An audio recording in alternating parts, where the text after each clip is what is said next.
হাতে মাত্র 10 মিনিট সময় থাকে আপনারা এই ভীষণ মজার ডিম পিঠাগুলো ট্রাই করতে পারেন। বিকেলবেলা চায়ের সাথে খাওয়ার জন্য কিন্তু এই পিঠাগুলো অনেক বেশি ভালো লাগে। আর খুবই ঝামেলাহীনভাবে আপনারা মাত্র 10 মিনিটে বেশ অনেকগুলো পিঠা বানিয়ে নিতে পারবেন।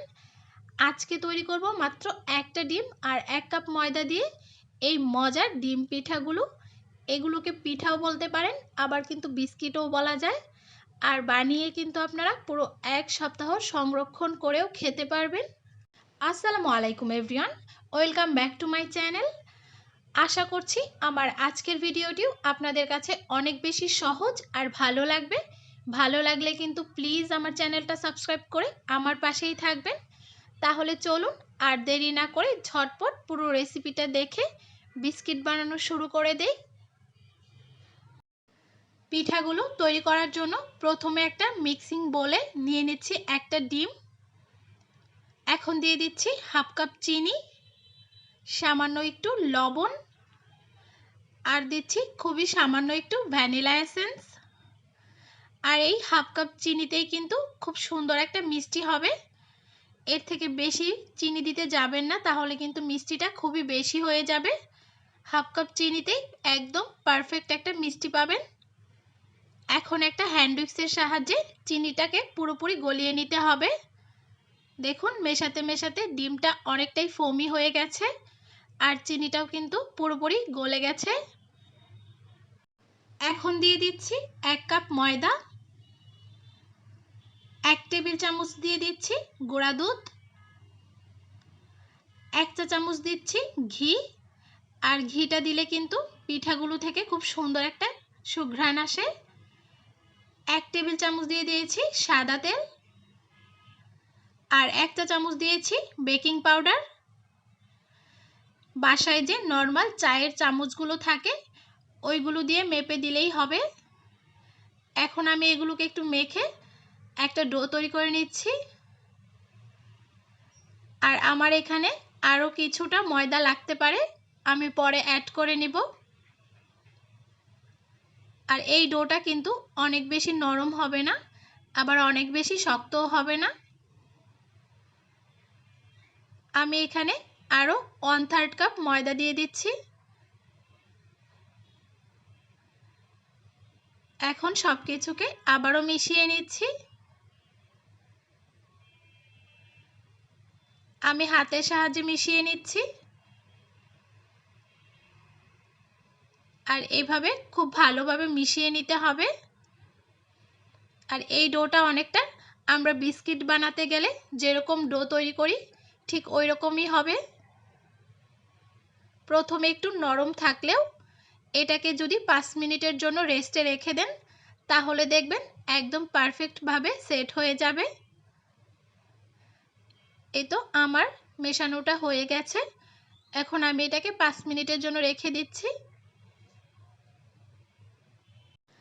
এই তো 5 মিনিট পর ফিরে এসেছি। আর হাতের মধ্যে অল্প একটু তেল লাগিয়ে আমি পিঠাগুলো তৈরি করে দেখিয়ে দিচ্ছি। আর এগুলোকে আমি একটু ছোট ছোট করে তৈরি করব। দেখুন ঠিক এরকমভাবে লম্বা করে বানিয়ে নিয়েছি। মাঝখানটা একটু মোটা থাকবে আর দুই পাশটা একটু চিকন থাকবে। এভাবে হাতের তালুতে নিয়ে আপনারা খুব সহজেই বানিয়ে নিতে পারবেন।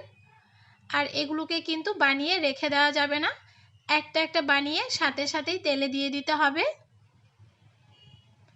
এখানে আমি তেল গরম করে নিয়েছি।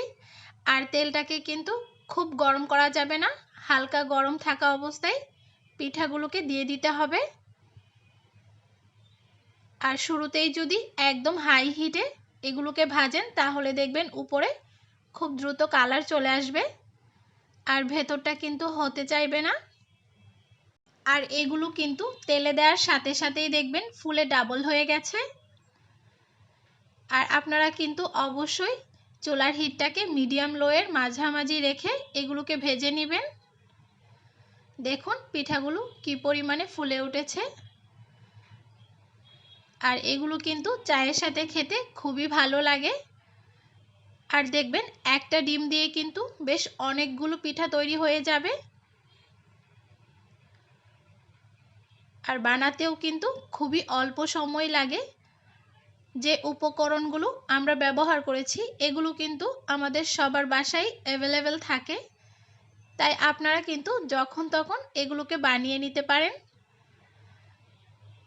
বাচ্চারা তো এই ধরনের বিস্কিট পিঠা খেতে খুবই পছন্দ করে। আর এই পিঠাগুলোকে কিন্তু একটু সময় নিয়ে মুচমুচে করে ভেজে নেবেন। যত বেশি মুচমুচে করে ভাজবেন তত বেশি কিন্তু এই পিঠাগুলো খেতে ভালো লাগে। দেখুন আমার পিঠাগুলো ভাজা হয়ে গেছে, আমি এখন এগুলোকে তেল থেকে উঠিয়ে নিচ্ছি। একদম ঝামেলাহীনভাবে আপনারা বিকেলে খাওয়ার জন্য এগুলোকে বানিয়ে নিতে পারেন। বাচ্চাদের দেখবেন খুবই পছন্দ হবে। আর একদিন বানিয়ে দিলে দেখবেন বারবার এগুলো বানানোর জন্য রিকোয়েস্ট করবে। আর একটা ডিম দিয়ে দেখুন কতগুলো পিঠা তৈরি হয়ে গেছে। আমি আপনাদেরকে ভেঙে দেখিয়ে দিচ্ছি পিঠাগুলো কতটা খাস্তা হয়েছে। একদম মুখে দেওয়ার সাথে সাথে মনে হবে আপনি নিমকি খাচ্ছেন, অনেকটা নিমকির মতো মুখে দিলেই মিলিয়ে যাবে।